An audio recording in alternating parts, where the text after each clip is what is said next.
Remembering a time when she was in college, Roma was conversing with her father before traveling to England. And I remember speaking to him the night before I was due to travel. I was coming in for a family celebration. I'm very excited. I was at the time in college in England, and I was looking forward to getting back to Ireland. I was a bit homesick and glad of the excuse of this celebration to travel. And I spoke to my father on the night before just to finalise my travel arrangements. And he said with his usual kindness that he had hung on the indoor clothesline my yellow flannel sheets, my favourite bed sheets, because remember we lived in a very damp climate in Northern Ireland, and he, thoughtfully was just hanging out my bed sheets. We had an indoor clothesline because it was very wet. Anything hung out in the clothesline would probably be wetter by the time you brought it in than when you put it out. And I would have thought nothing of this detail about the yellow flannel sheets, except that my father unexpectedly passed away in the night, and I got a phone call early in the morning, and they said, "Come home on the same plane anyway, but we thought you should know that your dad is dead." From pray.com, this is Life, Leadership, and Legacy. Every week we give you the stories, values, and actions driving the world's most passionate leaders. On this podcast, we'll hear about the lives of pray.com's most devoted leaders.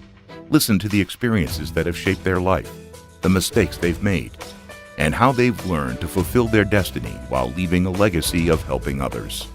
On episode 1 of this 3-part series, Roma Downey, producer, author, and actress known for developing the Bible television series on the History Channel, tells us what it was like growing up in Northern Ireland during the Troubles. We learn how she was able to find strength during tremendous tragedy as a young child, and the importance of faith and family. I was born and raised in Derry City in Northern Ireland.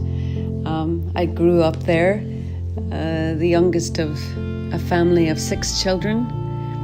I grew up in a little row house on a terraced street on a steep hill in a rainy city. It's a beautiful city, though. There's old walls that go around Derry that are completely intact, and a lot of greenery in the countryside nearby. But during my formative years, primarily the 1970s, we had an ongoing political situation in the north of Ireland that created a period of time that has become historically known as the Troubles. And during the Troubles, the Irish Catholic community and the Northern Irish Protestant community were at odds with each other. There was a lot of violence, a lot of people were hurt, many people were killed, and it was a time of great turmoil and hardship for our community. I remember as a girl coming home from school and sometimes getting caught up in riots, the smell of CS gas burning our eyes and the back of our throats. Sometimes we had to duck behind cars in the neighbourhoods because gun battles would break out. So the landscape of my youth was dappled with a lot of violence and the tension that comes from potential violence. But at the same time, there was tremendous warmth in our community. There was a real sense of neighbourhood. People looked out for each other. People gathered every Sunday at church. People spilling out into the churchyard. The churches were so full as everybody came together to worship and to see each other. There was a lot of laughter, a lot of song, and in the great tradition of Ireland, a lot of storytelling. I can remember fondly gathering around tables over cups of tea or gathering around the warmth of a fire on a cold night, and the endless stories from the grown-ups, and inevitably ending up in an evening with music, somebody playing a violin, or as a fiddle, as we called it, somebody singing a song. So it was an interesting backdrop to be raised in, because you had all of this drama and trauma in the streets and a lot of warmth and security in the home. But the security of my home was challenged just a few days shy of my 11th birthday, when my mother, Maureen, unexpectedly died. She took a heart attack on the street and was brought back to our home, and from there she was taken to the hospital, where unfortunately she never returned. And as a young girl, to lose my mother so unexpectedly was the singularly most traumatic thing that has ever happened to me. I'm still recovering from the shock waves of it, all of these many years later. My mother had been a particularly vibrant woman, joyful. Laughter came easy to her. She was well liked by her friends, deeply loved by her family. And her unexpected passing was as if someone had turned the lights out in our lives. My father was heartbroken, of course, to lose his beloved life partner. And I, as the youngest child, her only daughter, was just, heartbroken to have lost my mum. I remember not long after her passing, my father taking me up to the cemetery, and as we stood at her graveside, a little butterfly flew by, and my dad, observing the butterfly, said, "That could be your mother's spirit right there." And it was a great comfort to me to think that my mother somehow was still around me. And it has given me comfort throughout my adult life. Every time I see a butterfly, it just reminds me of her presence and of her love. And the significance of the butterfly symbol has always been one that's very meaningful to me, because if you think of the life of the caterpillar and the struggle of the metamorphosis, and yet change comes. And with that, miracle of change brings with it the wings and the ability to fly and the freedom of flight. And I always think of that somehow as a healing in your life. When I look back, of course I wish my mother had lived. I wish she had seen what I've been able to do with my life. I wish she'd been able to meet my husband and enjoy my children. I wish she had been able to enjoy the things that I've achieved in my career. But I can't help but think the woman I became was shaped by the tremendous hurt and loss that I experienced. And I do know that every time we experience a challenge like that and we find strength to overcome that we, are shaped and strengthened. And I've been so grateful for how many times in my moments of challenge I have felt God show up in my life at the crossroads of my life. And those moments when I felt most alone, certainly as a child, crying myself to sleep at night, I took great comfort in my faith. I don't know how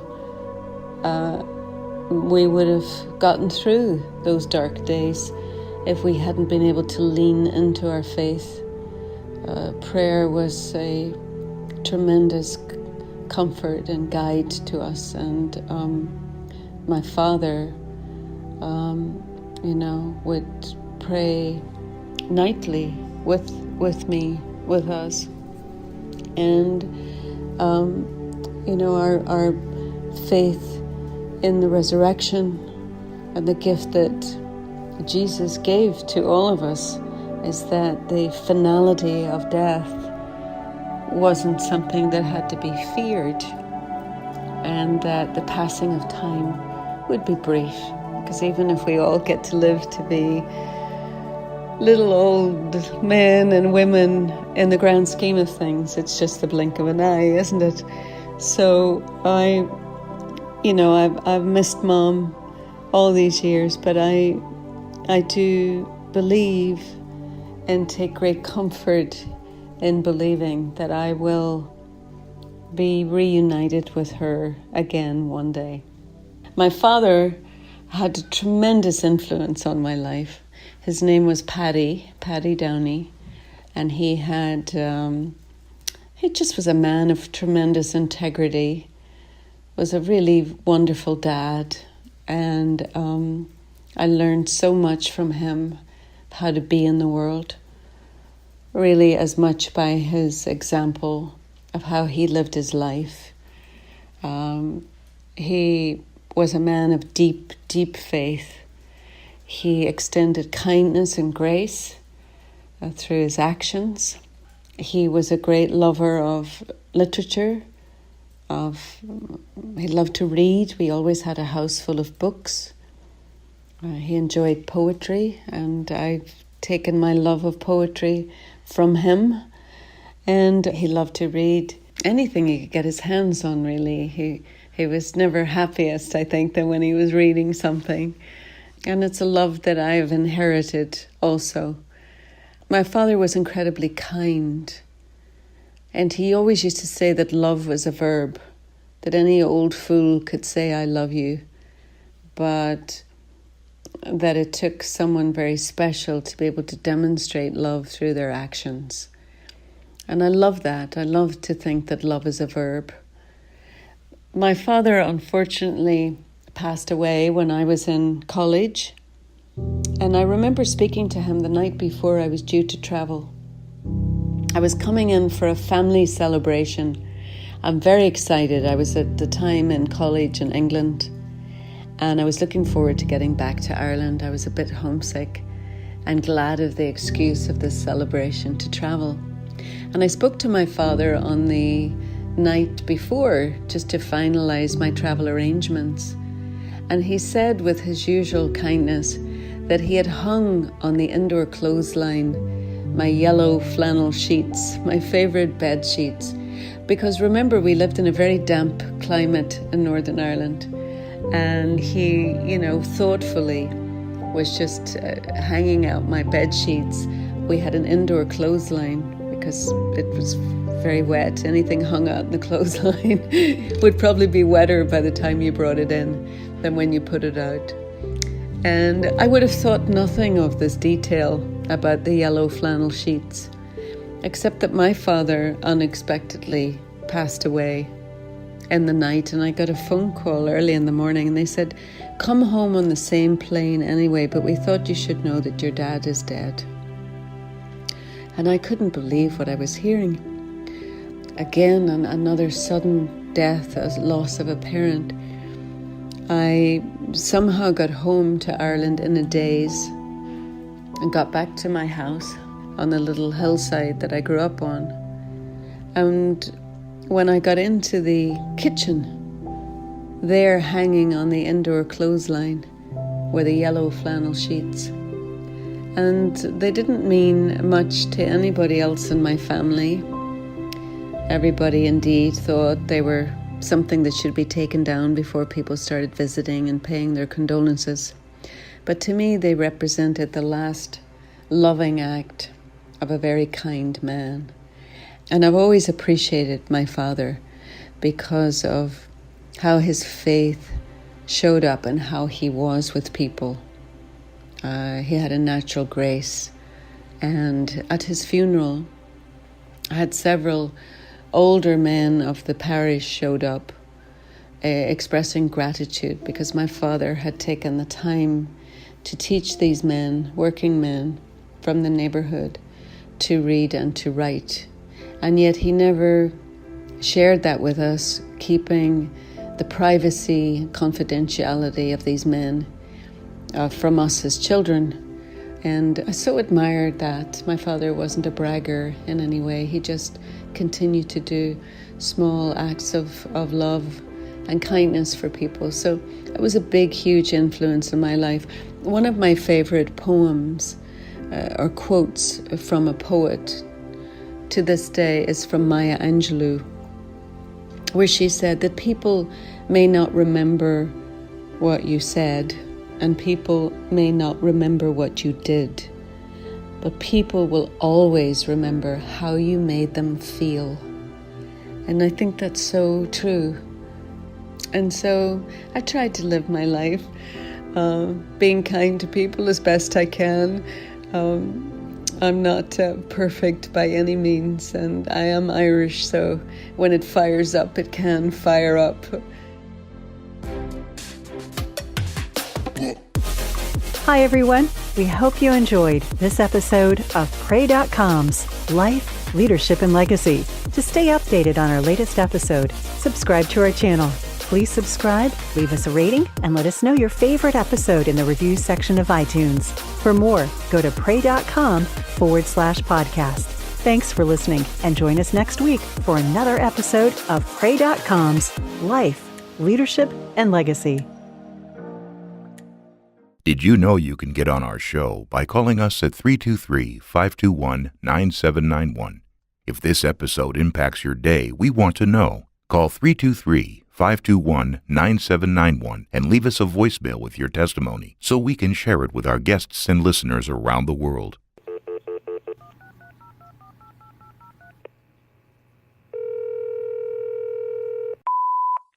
Hi, Steve. It's Jen from Cleveland. You may remember me from a few years ago when the rec crew came here to film. I was their realtor guide for Cleveland. Anyway, I wanted to share something with you and to thank you. So my best friend died in a car accident a little over 2 years ago. Her and her boyfriend were driving home in the early morning hours, and they were both intoxicated. He was indicted on charges of aggravated vehicular homicide, and from the moment that I found out she was gone, I've felt her presence pushing me to look harder. I later found out that she was actually driving the car. He was railroaded by the system, and he was pushed into pleading guilty and sentenced to 9 years in prison. I think I've asked God a million times, why? Prayers upon prayers and tear after tear. Why? I've said a million times that I feel like I'm caught in the middle of a Lifetime movie. I mean, I woke up this morning and then I heard your pray post. So I clicked on it and somehow found Pastor Jeff Osborne's Kisses to Heaven. What an amazing testimony of why not. The hope in my heart has been restored in so many ways listening to that. So thank you for posting that. I somehow know that that your purpose is going to make a huge difference in the lives of so many. So thank you. Thank you again.